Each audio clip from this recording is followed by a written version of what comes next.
Hey folks, welcome to G for G here on YouTube. Today we're going to be talking about some Borderlands 3 updates.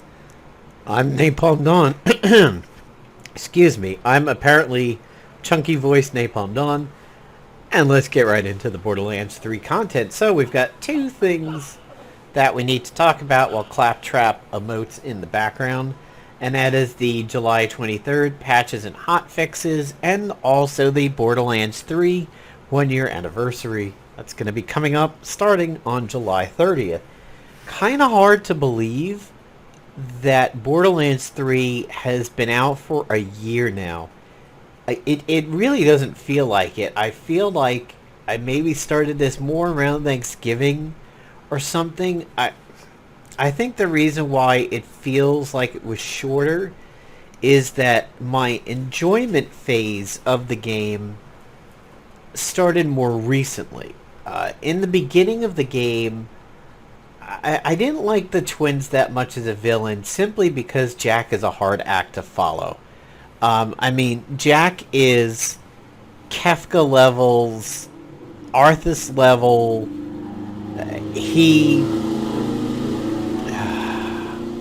Some people that go by on this road, I swear. Arthas level, Kefka levels of just amazing villainy. I think Jack was so well done. The way that he's even flushed out in the pre-sequel, and it kind of gives you an idea on his turn, or how he was sort of like that picked on nerd in school that just kind of snapped and grabbed a ray gun and fried everybody, kind of like Stewie. Stewie from Family Guy. Jack was amazing, and the twins I don't think lived up to it. They had a very high bar set for them, an unfortunately high bar set for them, and I don't think they quite hit it. But barring the villains, my Borderlands 2 account had been live for so long.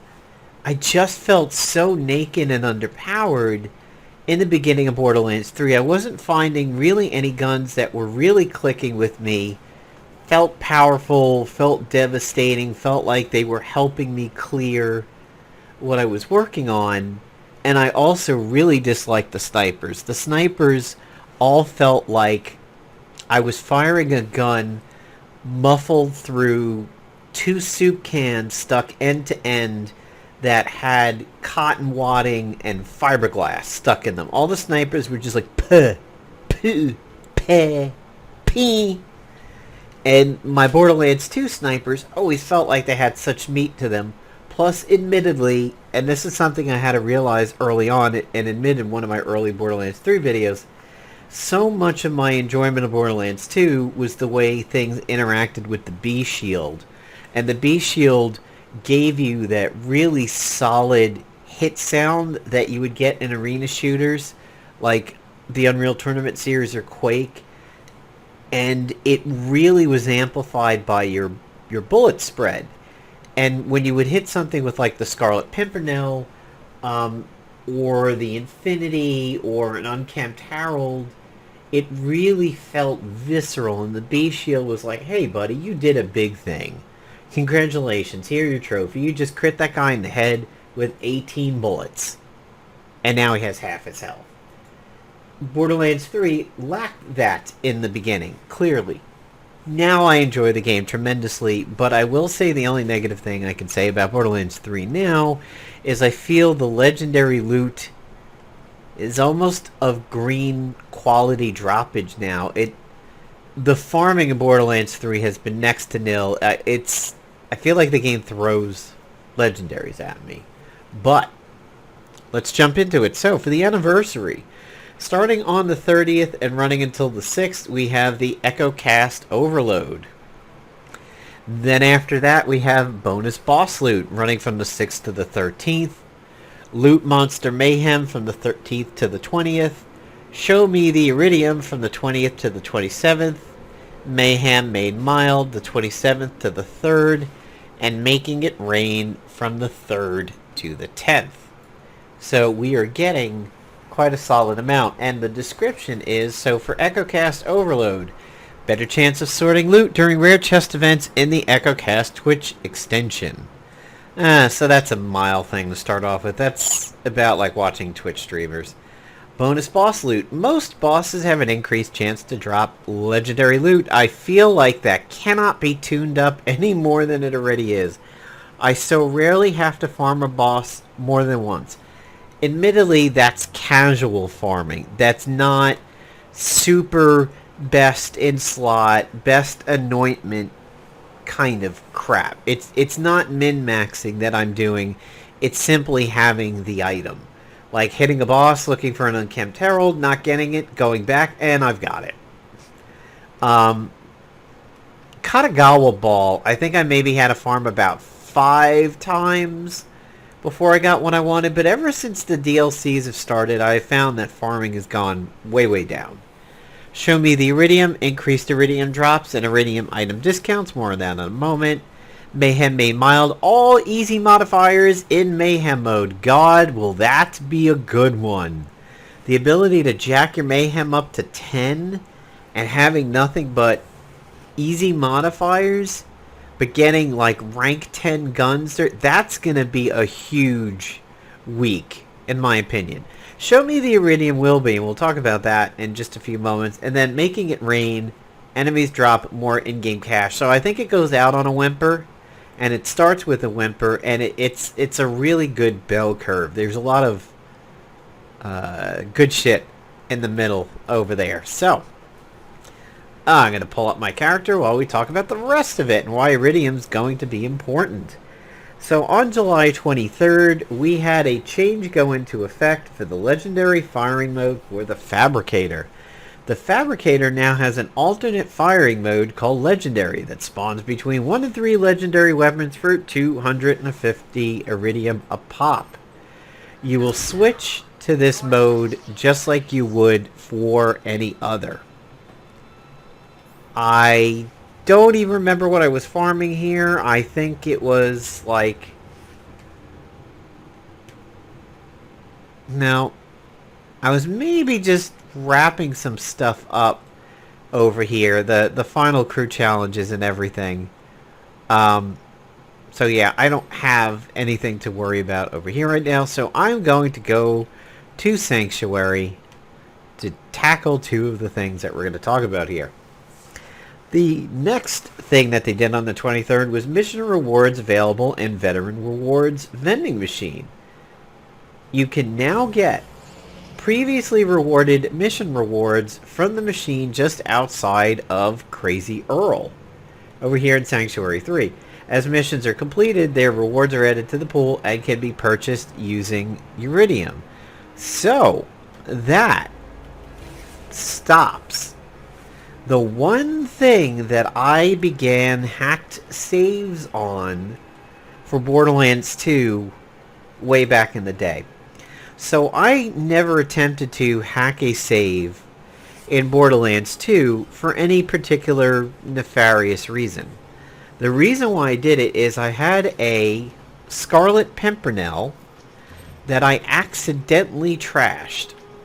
And I didn't know it, and by the time that I knew it, I could no longer retrieve it from the machine. I had already exited the game, and there wasn't anything that I could do about it. And I love the gun. I absolutely did not want to lose the gun at all. So I started posting around and saying, hey, what can I do to get my Scarlet Pimpernel back without having to pay or having to play the particular DLC again, or reset the DLC. And somebody was like, well, yeah, that's what you have to do. Why were you stupid and didn't buy it back from the machine? But what somebody eventually came up saying was, hey, you could get a save game editor and just find the code for that gun and give it back to yourself. I went, huh. So I found Horizon and Gibbed, which I think did try to put a virus on my machine. I actually kind of like this one. And I got rid of the little attempt at a virus there. And what I did is you take the save and you save it onto a thumb drive on your Borderlands 2 Xbox or whatever. And then you bring it to your PC and then you open it in the editor and you can do a whole bunch of things to it. So I gave myself back the Scarlet Pimpernel and also had some fun with hack guns until the sanity checks came by.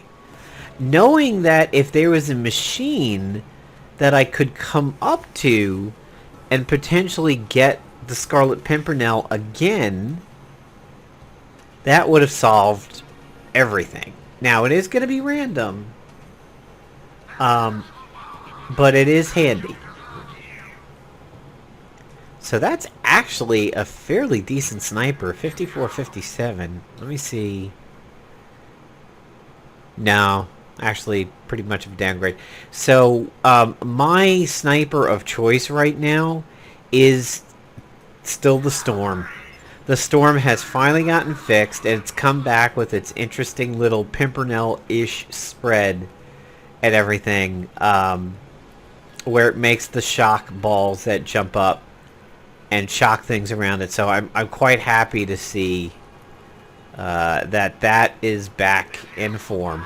Over here, it doesn't look like anything's worth a shit right now. It'd be kind of cool if it told you what things are coming from a quest, or maybe the quest that it came from. This way, if you were looking for something specific, you would really know it when you saw it. And it kind of enforces, or really drives home the point of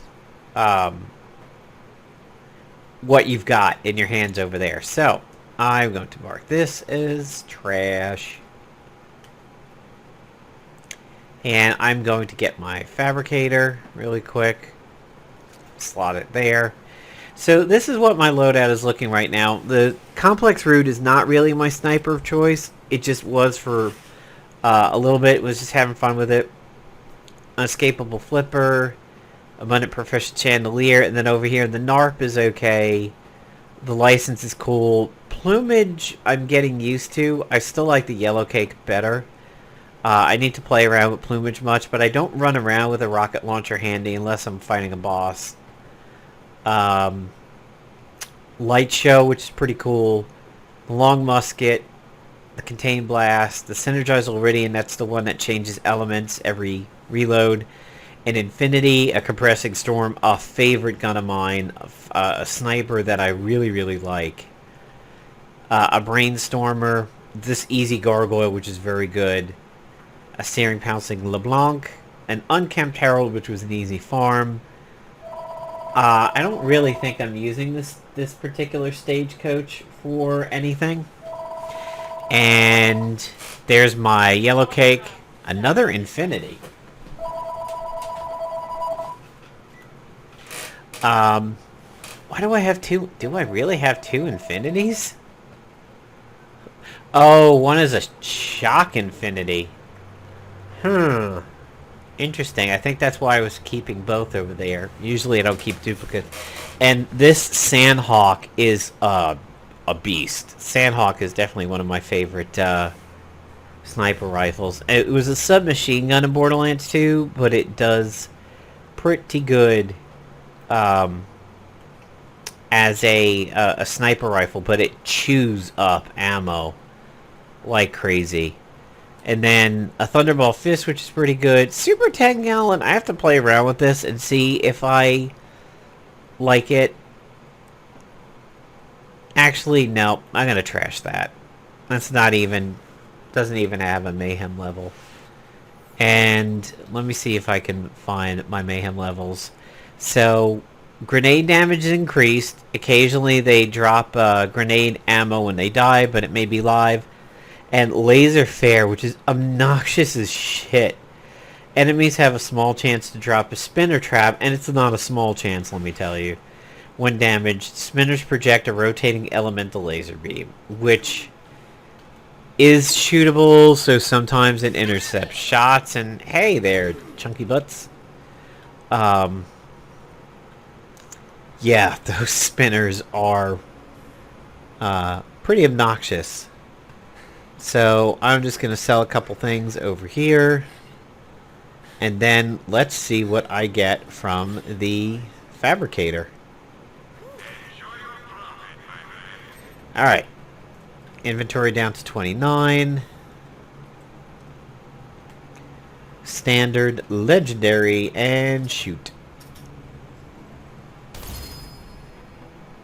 I like that it makes it, you hold it, it's you have to hold it down so you don't make a mistake. So, interesting. I got a storm. I'm going to slot mine. I can see if I can see the comparison over here. And a double penetrating, gratifying Roisen's Thorns. This is actually also a pretty decent gun. Not one that I'm using currently, but if I remember, it is pretty vicious.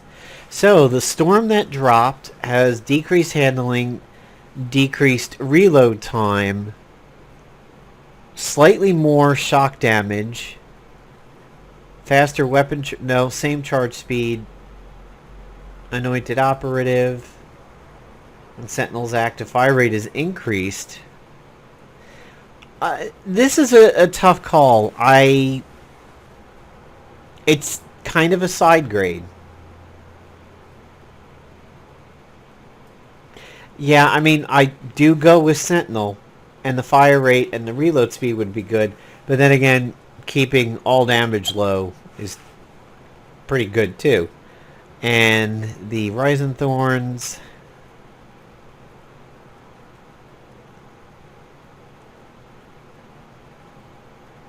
Wow, it's actually pretty low on my score list. Why didn't it sell? Oh, I thought I had that one flagged.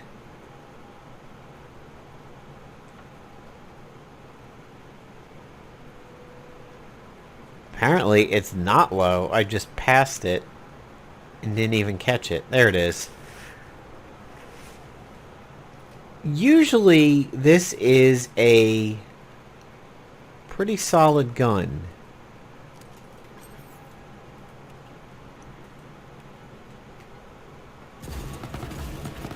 Yeah. I know this one. This is a fun gun. But I do have a bunch already that do some pretty good armor damage like that. I don't think I would stick with this one. So, especially when you have the light show, which is pretty vicious in its own right. Alright.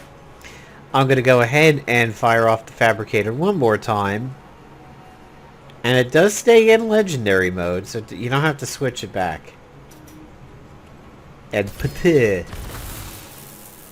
actually, looks like it did a bit of damage too out there. Another storm. Oh, this one has increased damage. This is going to be an interesting comparison right here. So that's the compressing storm. I think I'm going to trash that one.